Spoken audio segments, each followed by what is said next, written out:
Fancy flippin' Kennedy. I'm here, you're there, and keep it that way because this time it is that kind of party.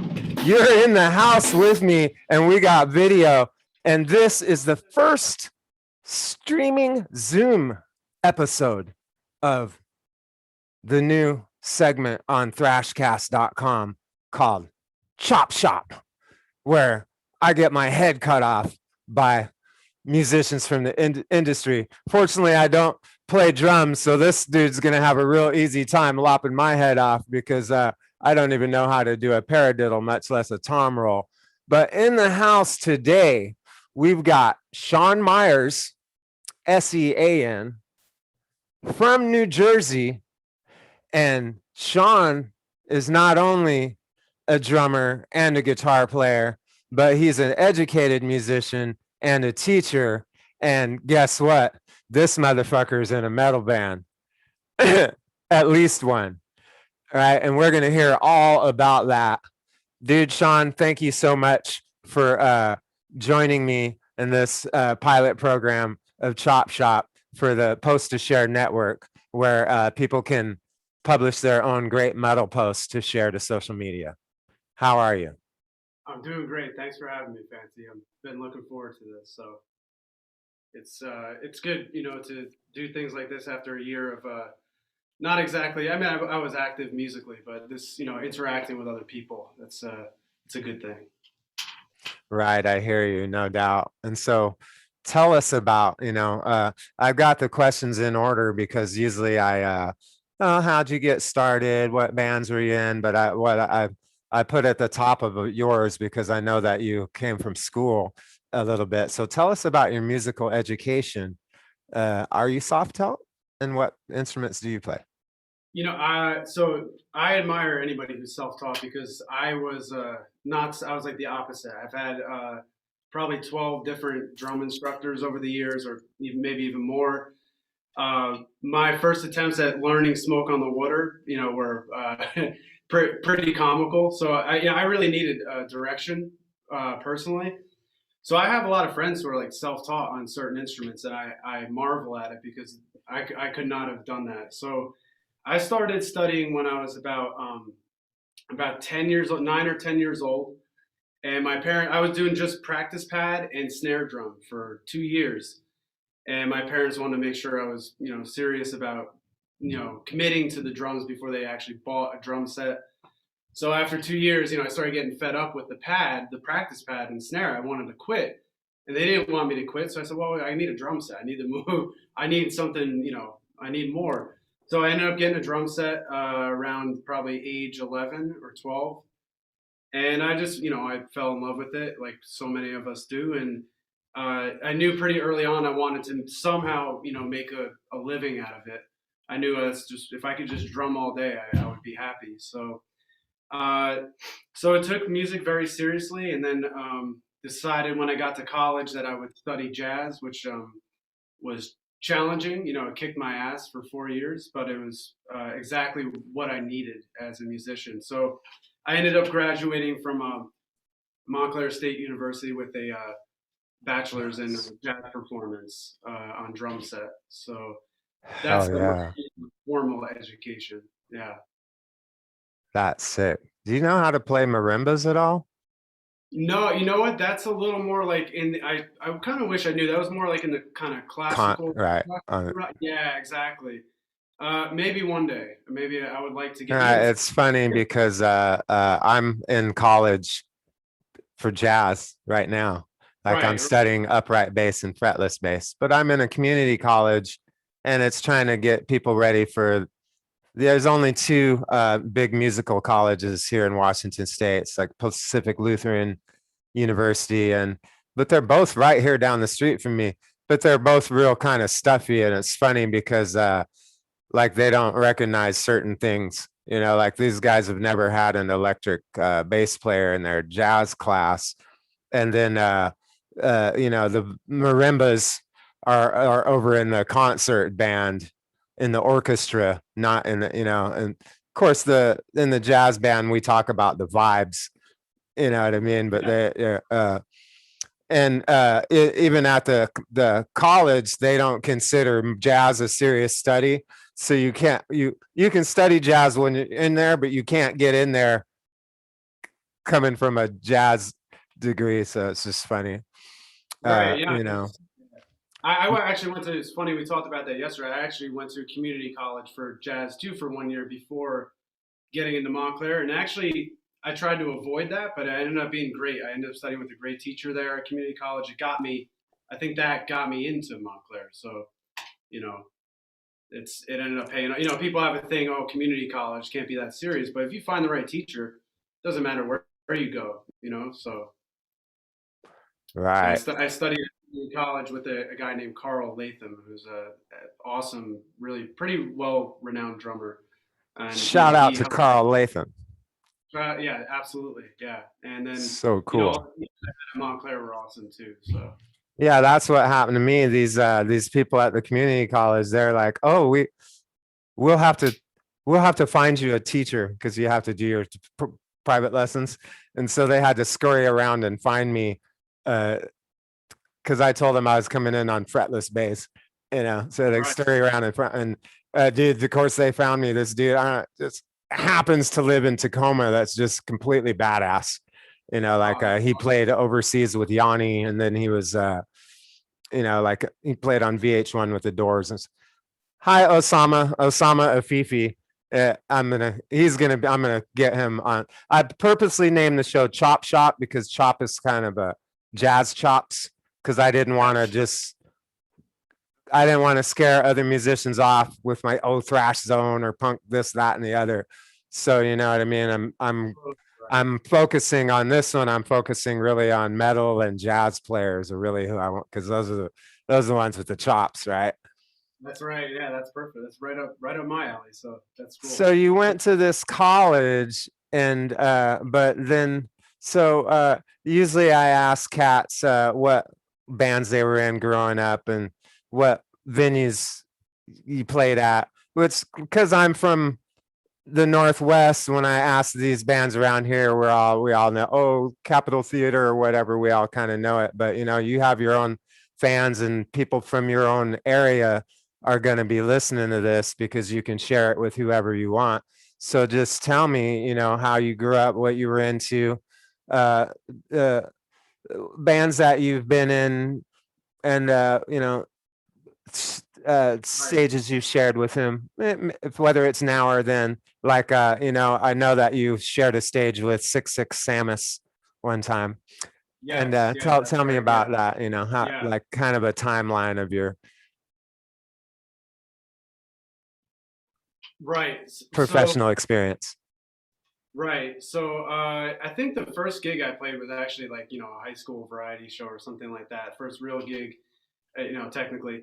But then in high school, I just started joining any bands that I could find. I mean, I even joined. It's kind of funny. I joined some emo band, and I hated emo, but I needed to drum, so I was like, whatever. We ended up playing, like Malevolent Creation by the end of it, and then we broke up. But so I started off with that, and then I got into a more serious band in high school with my friends called Beneath the Red Dawn at the time. This was back in 2004, I think we formed. And that was the gig we played with. Samus was playing with a band called Mutiny at the time. And then I think they changed their name to Mutiny Within.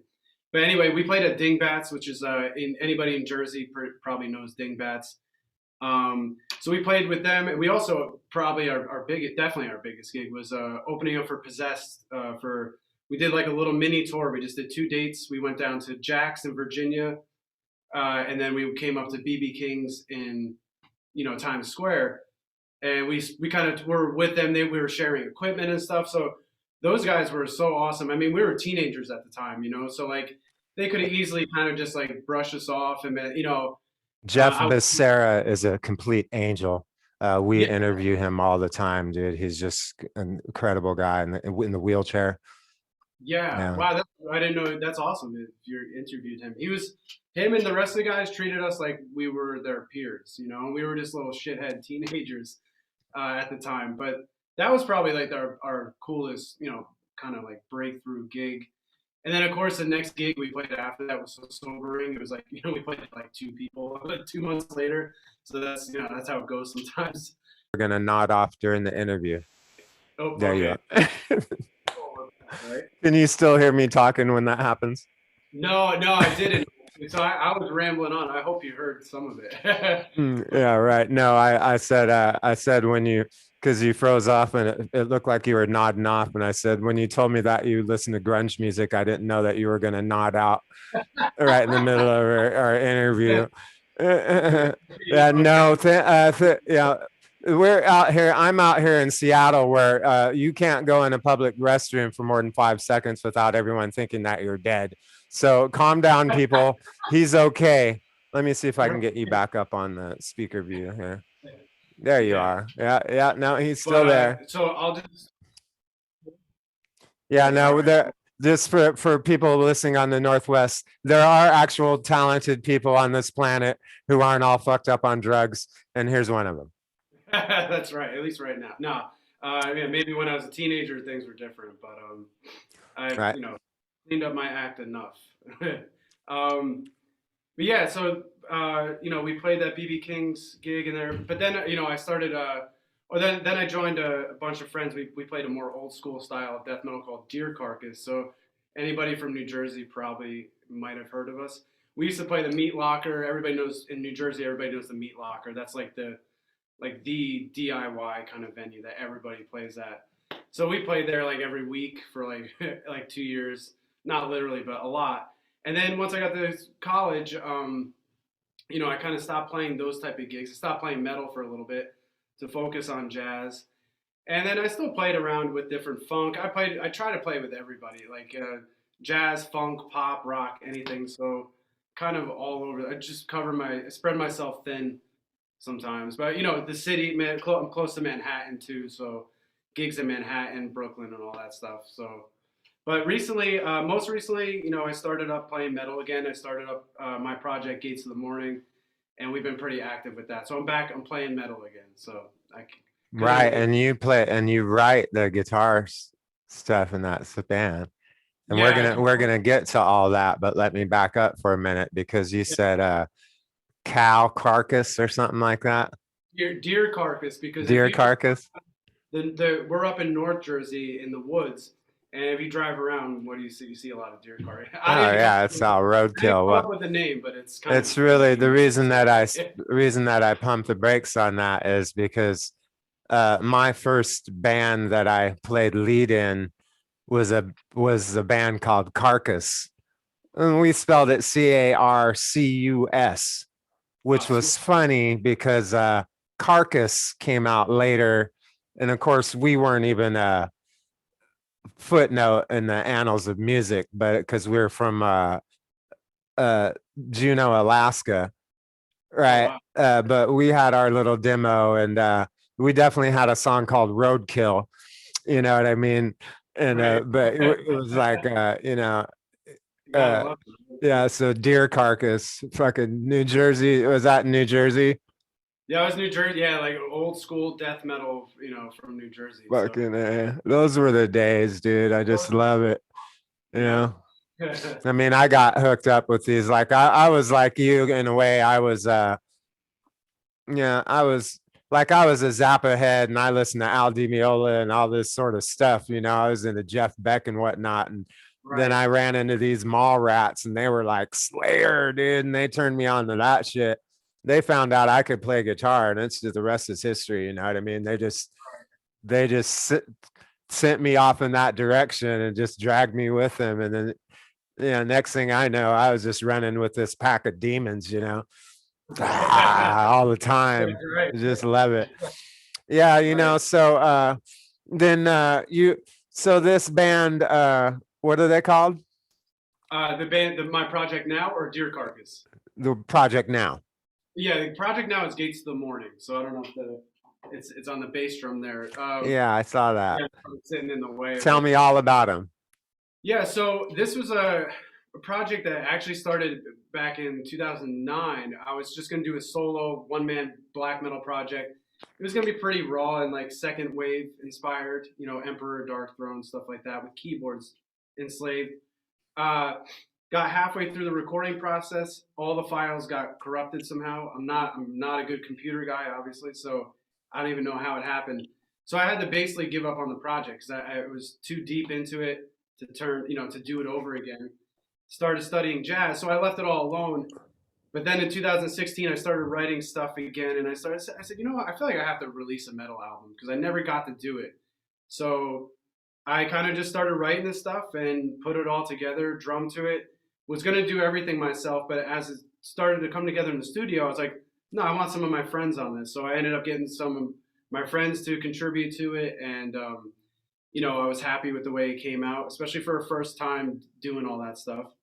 And we ended up going on tour like right after we released the album, and we played with some really awesome bands, and it kind of took off a little bit, and the album was well received. And now I have two that I'm working on right now, one at a time, but I have two albums worth of material. I'm hoping to go into the studio this summer and release it as soon as I can. So new music is on the way. Right. So, and that is that ties into the segue question of what are you doing with your music now? So, you know what I mean? You've got two albums worth of material, and Hmm. you're gonna put them both out in succession.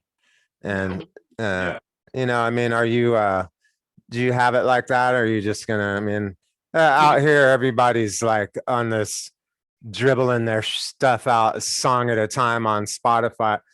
People don't realize, look, a year from now, if you don't keep paying Spotify, Uh-huh. that release of yours isn't going to be a release anymore.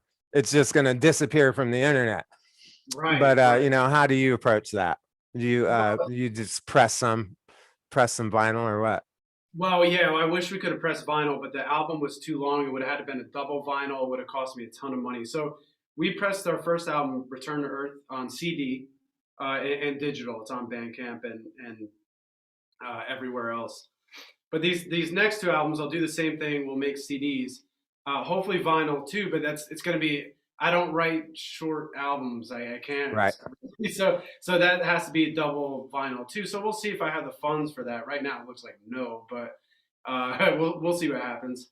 I wanted to release them as God, I'm companion. scared now to listen to your stuff. Is it like some stoner doom? I mean, how long are the songs? No, just a lot Uh, of songs. It's just a all lot of. right, because you have in there, you They're do them pretty. in a batch, and that's your album. Yeah, and I, to me, there's this thing nowadays where it's like, if an album's there seems to be like a rule almost that if it's more than 45 minutes, you've broken one of the rules. To me, an album always was like an hour to me, so that's Right. like around where my stuff clocks in. It's not doesn't have to be that way, but that's the way I write it. Well, So and the thing about it too is the reason I mentioned the stoner doom thing is like uh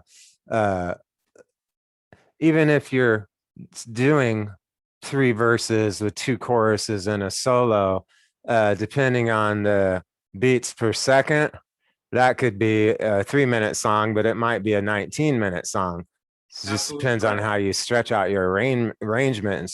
And so it's easy for a 7 minute song band to put out a 1 hour album because they like to do 12 songs on their record.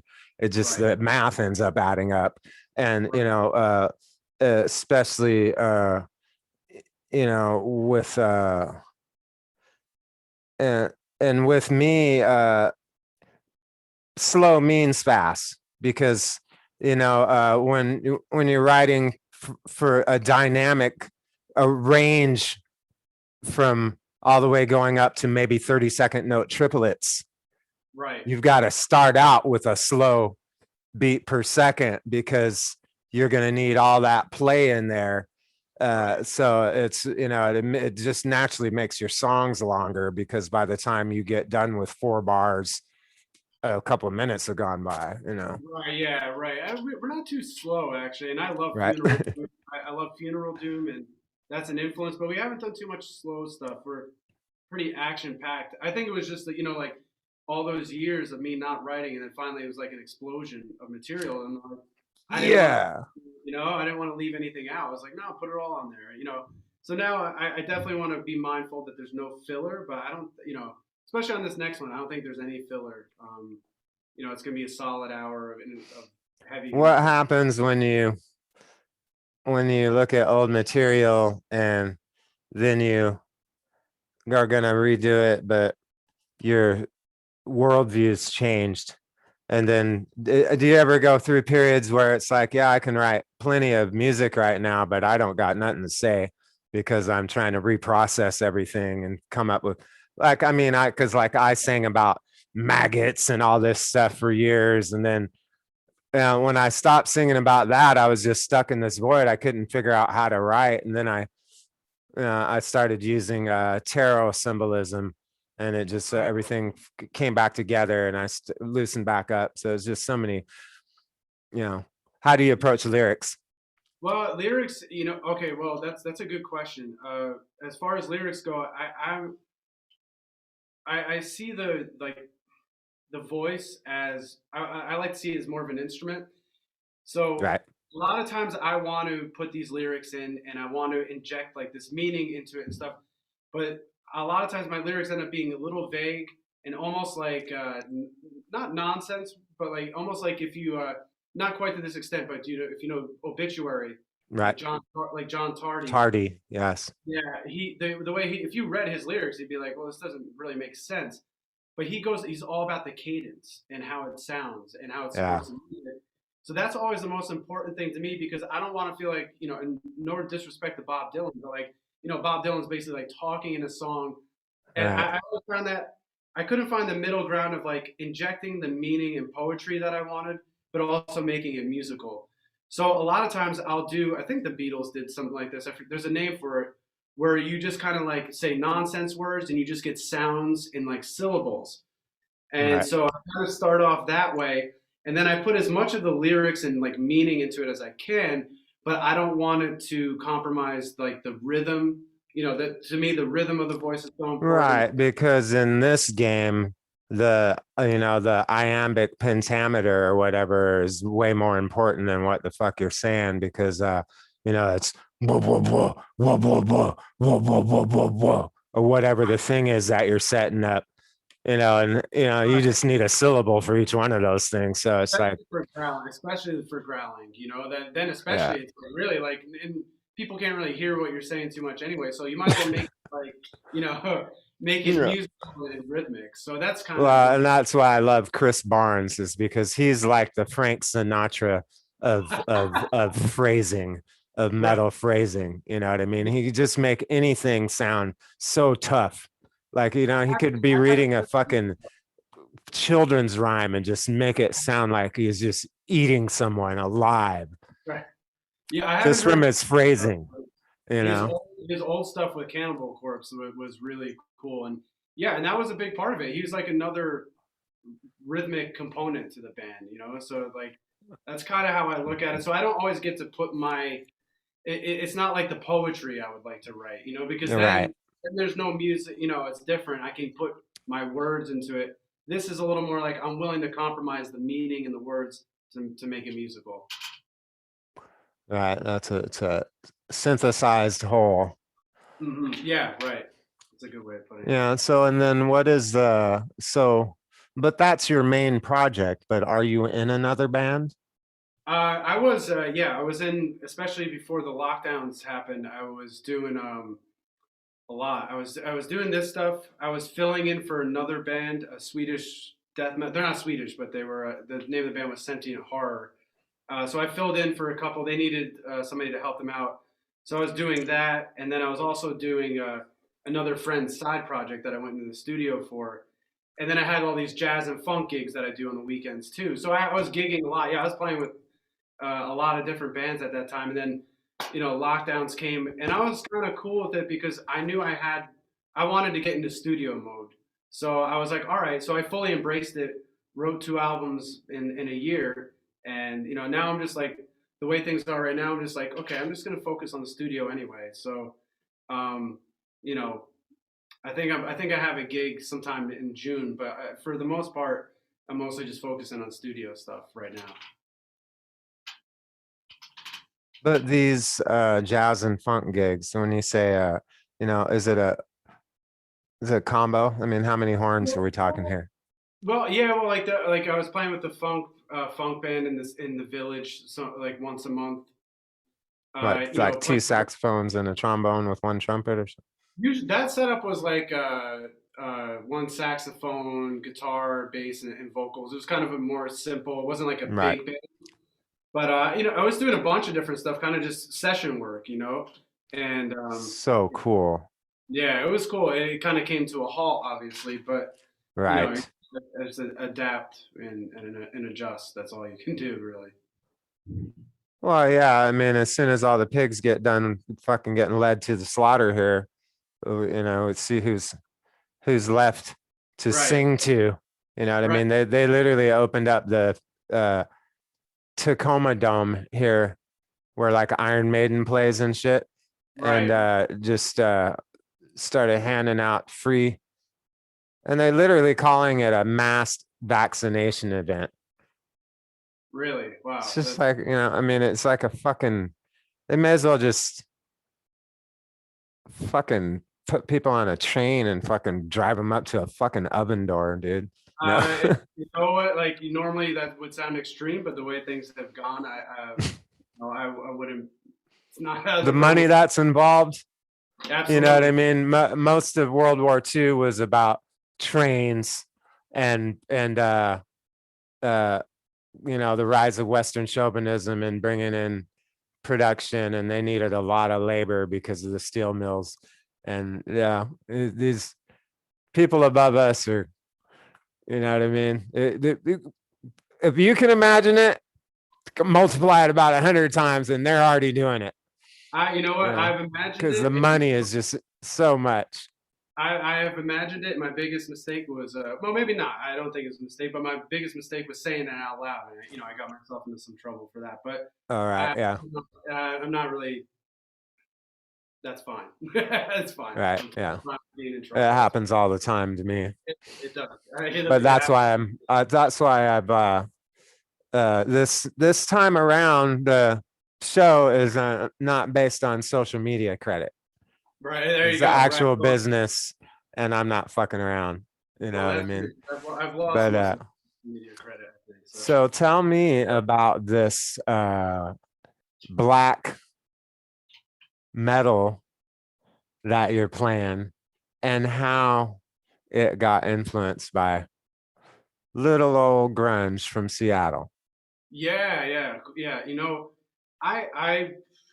I've loved black metal since a teenager. The whole project, Gates of the Morning, started out as a black metal project, but that was back in 2009, and then 7 or 8 years later, I'm still writing black metal now, and I want to, but the other things are coming out. Prog and because I've always been a big prog fan and grunge. So I didn't really like when I wrote the record. I said, well, this is going to be mostly black metal, but I'm going to throw in whatever. This is just going to be me. I didn't even really know what the hell Right. I was going to do with it at the time. And I'm glad when we got reviewed, a lot of people said, "Oh, it's like black metal with like they have some grunge moments in there, and then they have Well, some that prog." just means you have a good beat. You know Yeah, what I mean? The thing about grunge is it's just got a good beat, and that, so it's like somehow you in all of that metal madness, you got a groove in there. that's I exactly can't that. wait to study the album and when I piece together, I should learn to say, "Oh, your album's great," but I haven't listened to it yet. But the people watching this don't know that because Okay, they haven't seen this yet, and I have to right, learn to put my stuff together backwards. But I'm a documentary photographer, documentary filmographer who dropped out of film school because it was fake. right. And Okay, I got I got there, and they're like, "Well, you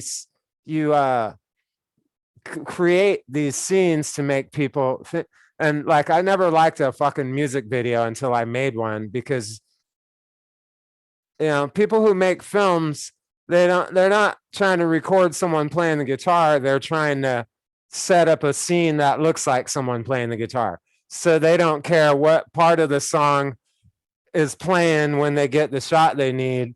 And of course, me and you are looking at the guy's hands going, "Oh my God, who did this?" You know what I mean? So it's like it just blew me away. I couldn't, and another thing they always teach you in school is to look in someone's eyes and shake their hand, and then that's how they know that you're being honest with them.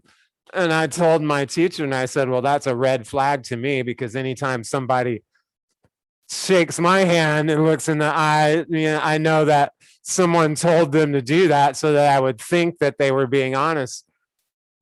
You know what I mean? It's just like the whole thing is deception. The whole manipulation and deception, right? Yeah, it is. Yeah, I love it. And hearing me in my wig. well, and that's well, it's all about like music taking you closer to yourself. So I think that's what this whole project is, and I know probably for you too is it's if music doesn't take you closer to yourself, then then it might be a job, and which is fine. I do music as a job too. I'll play gigs on the weekends that I'm not so crazy about or whatever. But when it comes to your passion project, it's got to take you closer to yourself. Otherwise, what's the point? I mean, Right. there's points to it, but that's kind of the main objective, I think. Well, and that's what I thought here. When I came here before the plague was, you got to put your time in, or you got to make your contribution. So, I joined a hardcore band, and I've got my little act, which it's a blues act now because I'm getting old, but I joined a hardcore band because the dive bar circuit is more or less what's going on, and I felt like I was contributing, because then I was in a band where I was just playing lead guitar. You know what I mean? They had their songs, and man, they sure needed me. And that was, it's a sacrifice, and that's all part of it. I was trying to, mix and mingle and contribute. Yeah, that's like me joining the emo band. And, sometimes it's not to say every project you're involved in has to be your passion. I mean, that's kind of like unrealistic. But when it is when you find your thing, that's, then you make it yours. You put your signature on it, your brand on it. Right. I just don't like twiddling my thumbs on a stage. Like, if I, like, you know what I mean? Some things are like, like I would never write a song that is a minute and a half before anyone starts singing and there hasn't been a guitar solo. You know what I mean? That's just kind of depending on what's going on with the music. Yeah, right. Depending on what's going on with the music. But so it's like if the set drags or something, I just, you know what I mean? I'd love to help, but you know what I mean? You guys set's dragging. I can't be up here. Yeah.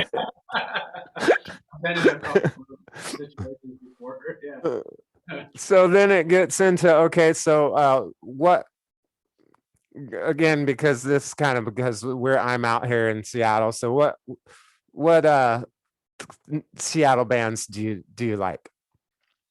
The obvious ones. I don't want to be too kind of lame, but I love Temple of the Dog. That was a project. It was just one album, but Soundgarden's huge. Alice in Chains. I mean, and people can say we have Alice in Chains moments on our record, which it definitely wasn't on purpose, but I mean, sometimes what you listen to just comes out whether you know it or not. So. Who else out there? Mudhoney and remember there was a band I haven't listened to them in forever. What about Tad? Do you remember? Right. Yeah. My bass player in my band, Homeless Hendrix, moved from Idaho with Tad in '86, and they were in a band called H Hour. Darren played slap bass, and Tad was the drummer.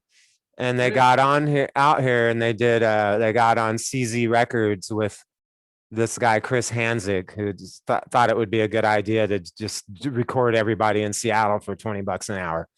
Right. And that's really how the whole thing started. And but Tad went, the band ended up becoming Willard without Tad, and he had his own band, but not before he engineered Nirvana's Bleach album. Right. And he also was the engineer on the, and so to this day, the three best guys to get stuff done from out here are Chris Hanzig, who's he just does mastering. And of course, Jack and Dino and Tad, you can still have them master your stuff to this day. But Really? yeah, so they were great, and all of these cats are interrelated, especially to this band Green River, because Okay. uh, Mark Lanigan, his Mark Arm, was the singer for Green River, and Okay. he went to sing for Mudhoney, and Green River members became Alice in Chains, Pearl Jam, right? And so I interview all those cats that were the drummer and the bass player from those bands. A lot of them are because there's there's really there's three great singers from here. And I'm not talking about Eddie Van Betters and Lane Staley. I'm talking about, of course, Andrew Wood. Uh, And then the other one is Mark Lanigan from Mudhoney, because originally it was Malfunction, which was Andrew Wood, became Mudhoney, Mother Love Bone, and then there was Green River. right. But then the third cat was named Blaine Cook, and his band is called The Accused. And he was a splatter. They're still around, but the Accused and Mother Love Bone, you know what I mean? They all lived in the same house. The music was different, but Blaine never like he survived the whole heroin and all that shit. He never fucked around, and he didn't play grunge. He played hardcore crossover. Oh, So really? yeah, Right. Yeah, right. The Yeah. Accused. You The know, accused. they Yeah. broke up, and there was a big argument because The Accused got signed separately. They got signed by Combat, and they went out to New York and made their records early before grunge broke.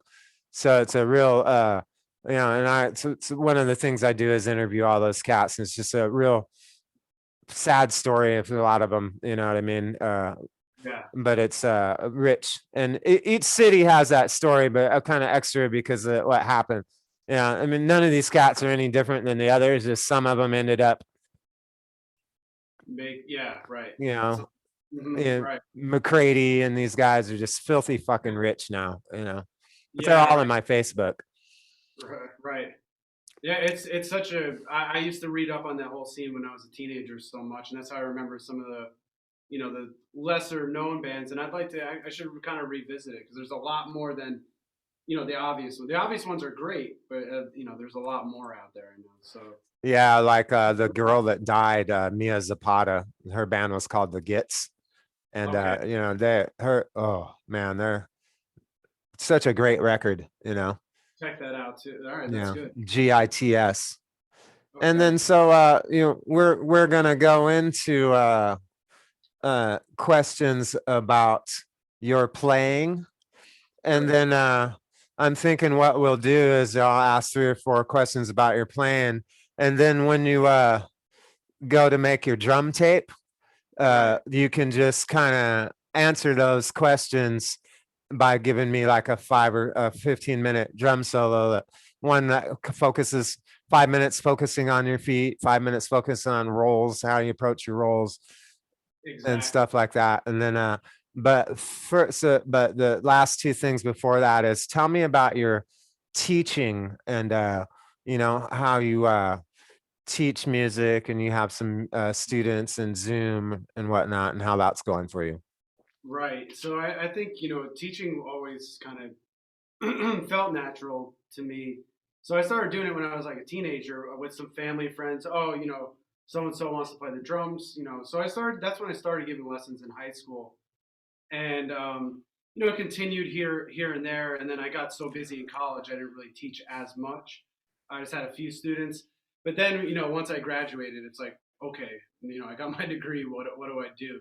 And it's kind of funny, like I always talk crap about school rock. I was like, it's like the McDonald's of music schools. And then just being honest of what I felt it said at the time. And then I get out of school and I'm like, shit, I need a job. So I applied to every school rock in New Jersey, even though one's all the way down south that I probably wouldn't have. I just hit select all on their website, and the one school called me back, the only one, and I went for an interview there, got a really good vibe from it, and now I've been there for my God, it's like 6.5 years, which has flown by, and that's been like a dream job. To be honest, I love it. I love Oh the my people. God, you work for School of Rock? I work at a school of rock. Yeah, I mean, there's so many of them, but I work at one in New Jersey. Yeah, and All right. So I could like put a picture of Jack Black and go, yeah, and well, then that's I what. could go, fucking School of Rock drummer Sean. We'll make a viral video out of this. That is, Hey, I kind of thought about I gotta do what I gotta do, dude. You should have told me that. No, that's so cool. I love Jack Black. I can't help it. I mean, I understand that he's probably now in the Illuminati with Jim Carrey and whatnot, but when I first saw those HBO videos of him and his buddy being these jam night heroes, I just died. That shit is just so pure. Oh yeah, no, But and then that rock School of Rock movie is pretty. right, and that's what everybody thinks So of. So I was like, I think I thought I was too cool for it or something like that. And then I needed a job, and then it's ended up being it's been a really great job for me. I yeah, love it. people talk mad shit about Guitar Center too. Right, yeah, But Guitar Center, the guy that the Italian dude Enrico Mariuzzo, he works at Guitar Center. there you go. Like, he's Right, got nice shit. yeah, you know what? I bought this drum set at Guitar Center. I was gonna order Oh it. yeah. No, I'll move out of the way for a second so you can see it. But I was gonna order it from Pearl online, custom. And just one day, I happened to walk into Guitar Center, and this drum set was sitting there, the exact one I was looking for. And this dude who played black metal sold it to me. It was fucking weird. So sometimes, just things are just meant to happen. It was meant to be. So, but yeah. Anyway, so I teach a ton now, and I love it. It's how I make most of my living, especially with gigs kind of shut down now. So and now with Zoom, I'll teach. I prefer to teach in person, of course, but Zoom's a good option for when it's not possible. So yeah, so music theory, drums, a little bit of guitar and piano and bass, and it's good. I love it. Right. I forget what the second thing was. I think is how do you write your songwriting on guitar? Right. Okay. Yeah. Well, that's a good question. It's pretty. I don't know if it's unconventional because I feel like it is because I don't feel like a guitar player, and I'm really not. I'm just a drummer. That's kind of the way I look at it. But so my guitar writing was kind of unconventional. So the way I did it for the first album we released and these two I'm working on, which I hope to never do again, is I just literally anytime I ever picked up a guitar within the last 5 years, I hit record, and if I think it's worth it, I save it. So you should see what I did to write these albums was I went through years of videos Right. and pieced them all together. And what's funny is like what would happen was something I wrote 3 years ago would line up with a video that I wrote like a year and a half, and then like there's all these themes that I did unintentionally kind of popped up. And Right. so I had to, it was like literally, it was like a jigsaw puzzle, taking all these things, finding how they connect, and then filling in the blanks too, like the connective tissue. So, but it's exhausting though, because I had to go through all these files, and you should have seen how I like catalog them and everything. So the next, But what a way to make your rehearsals, your guitar practice time pay off. It's true though. Yeah, absolutely. And and not call it practice, because of course you're playing the guitar for the joy of playing it. Right. Exactly. The next album, the next after this is all done, I hope to just sit down and write an album just like that. But that's kind of the way it went for these three, and it's worked out. It's just been tedious, but that's how I've been writing, and then just riffs and kind of jigsawing them together, and then that's why we kind of a lot of times we have these winding kind of compositions. So who knows, Well, it's funny because I think the best metal is written by a drummer, but he never gets credit for it, because when you walk into a room with a metal drummer and you got these little riffs in mind, you know what I mean, whatever, because the drummer is just gonna go and you're just gonna go, nice, fuck yeah, dude, now do that. And it's, you know what I mean, you just need a drummer there that you can go, now do that, and then go, I wrote that, you know what I mean, because they don't make any notes. So you're in a great situation because you already know how you think as a drummer, and then you've got a guitar in your hand, and it's just going to be like butter when you put the two together. It cuts down on the kind of explaining part. I don't have to explain to myself what I'm looking. Like I'm kind of okay. I know what this is going. But you'd actually be surprised, because I'm working on the material now, and some of the riffs, I'm like, I don't know what I'm going to drum to that. Like, I don't really don't Right. know. I almost want to ask somebody, what would you do to this?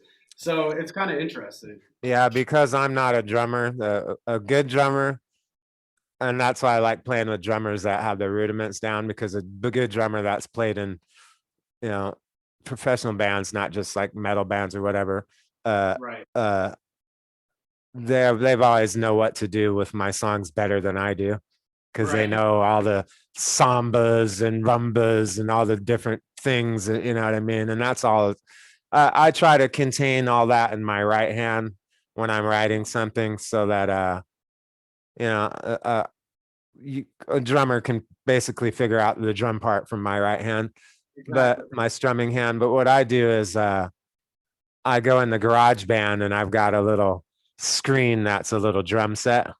Right. Right. And I go, I set my tempo, and then I play the rhythm onto there, and then I sing onto there. Then I go back and I just go kick, snare through the song with that little thing. And then I just go back with a sequencer and I just add the hi-hats Oh, right. at Okay. however I want them. And That's I'll go and just, because I don't want to tell the drummer what to do, but I don't like letting my songs loose to a drummer without telling them where the kick and snare is, how I want it, because it was in my mind. And most drummers know, but I have a habit of putting a timing chink in my songs.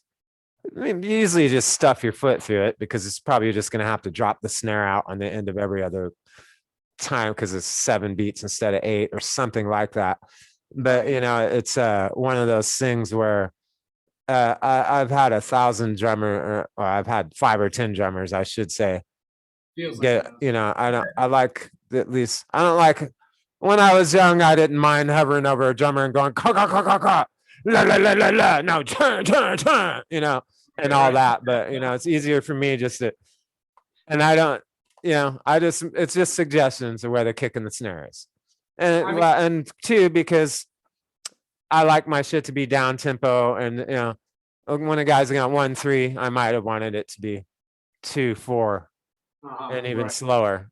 You know what I mean? Because I play my stuff pretty slow, because I play my leads real fast and I don't want to break my hand. So I do mostly ballads. So it sounds like I'm going real fast. Right. That's smart. I mean, I like when I'm working with on a project right now where the guy wrote all the music, and he asked if I wanted drum tracks, and I said yeah. I said it can't hurt, because sometimes I can hear things 5 different ways, and I want to know, how do you want it, because I'm hearing it a lot of times. It's not from a lack of ideas, it's an abundance, and it's like I need to narrow it down. So what are you looking for? So I never mind when somebody gives me some direction. That's All right. And it's totally, a bunch of different things there. Like, even like when you're in garage band, if there's just all these different drummers and they have names, Kyle and Sarah, and if you just change which one, and it'll say, oh, she's a session drummer or he's a rock drummer. And I mean, it's just like, it's exactly what I'm talking about. 100 different drummers are going to do something different to your song, yes, which is exactly. cool. That is cool. Yeah, right. Right. And so that kicks us into the part about And that's what the second question was who are your drumming influences? And we were laughing about this yesterday because uh old Fancy here is gonna like, oh, are you influenced by John Bonham or Neil Peart? And of course I don't you might be a little younger than me. I'm in my 50s, but I learned to play so young that I don't mind new music, but I kind of avoid it because I hate being influenced by someone younger than me. I don't know if that seems weird to you, but it's like, Well, I can get that. it's like and I especially have a pet peeve about cover songs. Like I pretty much, the only way I can explain it is I don't like to do a song by somebody who's still touring the song themselves. Right. That's true.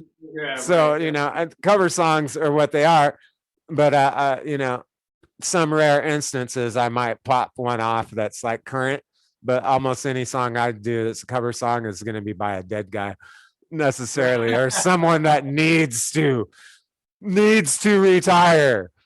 Right. So Like Neil Young is, I don't mind doing his songs, or James Taylor. These people aren't dead, but they may as well be. That's funny.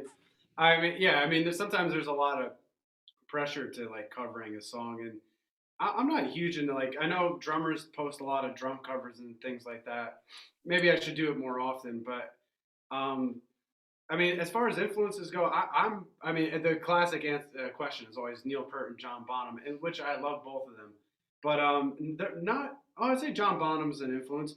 Neil Peart writes his parts out and plays in the same fucking way every night. Coming from a jazz background, that was always just like, no, I can't do that. So, but I love Neil Peart's drumming. There's a lot of guys out there, but I always had a hard time with this question. I love all the jazz greats, right? Elvin Jones, Art Blakey, Philly Joe, all those guys. Not that I can necessarily play like them, but they've always influenced my style of playing. I love Jimmy Chamberlain from the Smashing Pumpkins because he was a guy who studied jazz, and you can hear it in his playing. And I think so. I love drummers. I love rock drummers who have studied jazz. So I love Jimmy Chamberlain. I love Gavin Harrison. He's awesome. But there's a lot of guys that I don't know, new guys too. That I mean, Well, even Bill Ward, and huge. what's his name? Ginger Baker. Well, yeah, but the guy from Hendrix, weren't they? Oh, Mitch Mitchell. Yeah, They were pretty jazzy. Yes, definitely, absolutely. It's funny because I don't like busy drummers. I like fast drummers, but I don't like busy drummers. So it's like everybody's always like, "Oh, Buddy Rich," and Buddy Rich, dude. You want to talk about Buddy Rich kicking somebody off the stage? That motherfucker couldn't get on a stage with me. I don't know what the fuck he ever thought he was doing on a fucking drum set, dude. You know what I mean? I don't get into all that shit. And the other guys that are too busy for me really are Mitch Mitchell and Keith Moon. It's like, sit the fuck down, dude. It's all this shit, it's like, calm down. Yes, no, I get like I loved it. I loved when Hendrix got the fuck rid of him and got Buddy Miles, because then it was like, nice. Let's do this shit, Was Buddy Miles first or was he second? Well, no, Buddy Miles was second because it was Band of Gypsies. But him and Jimmy had played together because they were in an army band together. Right. Okay. Right. I mean, I love Buddy Miles, and then the singing and playing at the same time, which I've done. Right. Is very. I mean, I have an admiration for that. If you're able to sing and drum at the same time like that, it's because we've done it with Gates of the Morning. We've done that, and it was a massive challenge. Like every night going out to the gig, I used to only have to worry about drumming, and that was fine. I liked it that way. But now I'm in my car drumming and warming up my voice. Holy shit, so I have a massive amount of respect for that. Yeah, that's funny. I always pictured that if you really listen to a drummer's singing without the drums, you'd be able to hear almost like someone was punching him in the chest while he was playing or something. So it seemed like he'd have to be real smooth and relaxed. But depending on what kind of stuff you're singing, that might sound great, Yeah, you know what? The growling while because sometimes when I'm really blasting for a while, I need to scream because I need to let it out. So it kind of helps in that regard. Hitting pitches, and like making sure you're on key and hearing yourself on stage is always a little weird. I'm new to it, so it's something that's going to Right. take me a lifetime. Right. So these guys like uh uh the newer drummers that are Mhm. out there. I mean, you're playing metal now, but I mean, what are your double kick influences? I guess. Oh man, double kick was like always my feet are my weak point. That's what I had to get in shape the most when I started playing metal again. Um, Right, because I you actually know how to use a hi hat. right, yeah, well that too. Well, now I have two hi hats because I have one open and one closed, so I could. Oh, nice. You're learning. Yeah, and when you're playing metal, don't make it hard for yourself. Keep a snare Exactly. on either side of your fucking knee. Two hi hats. Make your set symmetrical, dude. So it's just there. So here's just some kind of fun stuff around the toms. I kind of adapted this from Gary Chester, was a very famous drummer and drum educator. He always advocated having one of everything on each side. So having two floor toms on each side, and two hi hats, two ride cymbals. Obviously, that's not always ideal, but I had to get this stuff out of my basement anyway, so I might as well set up like the kind of like a Gary Chester sort of kit. So I'll demonstrate just some of those things, like open-handed ideas, and just what that can all open up just by having two, one of everything on each side. So check this out.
Here's a little bit of footwork. Feet were never my strong point, but I had to work on a friend's project last year that demanded that I got my feet in better shape. So now I'm a little rusty after a year of not playing metal, but we'll get into some of these ideas. And also, what I really love to do is just keep the feet really simple, straight 16th notes, and do all kinds of things with the hands, rudiments, different patterns, combining all sorts of things. So yeah, we'll check that out. Let's see what happens.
right, so I've been getting back into metal again after a year of not really playing since the lockdowns happened.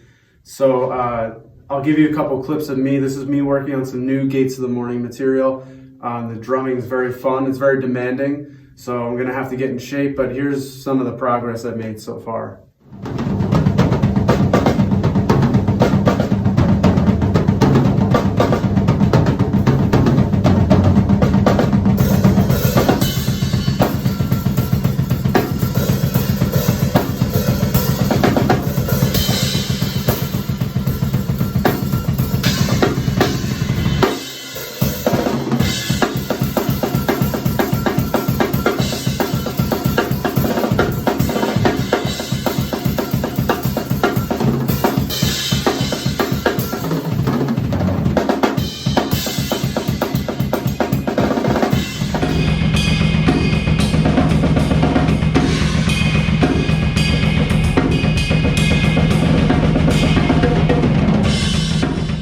All right, so now we'll take paradiddles and move them all around the kit because Fancy, you asked me about that. You know, what I do with paradiddles, distributing them all over the drum set is a lot of fun and comes up with a lot of creative ideas. So check this out.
So I'll give you a little bit of a jazz feel around this kit. I mean, this is very much a rock kit. It's, playing jazz on it is a little different than normal, but I'll give you a jazz adaptation to, how I would play on this kit.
All right, so this is just taking all the rudiments I can think of at right now, mostly the ones that we've talked about today, just trying to keep it a little bit focused. But I'm going to kind of throw the whole kitchen sink in here and just improvise with those rudiments and just seeing what you can do when you mix and match them. So let's see what happens.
Meyers, it's been a great pleasure.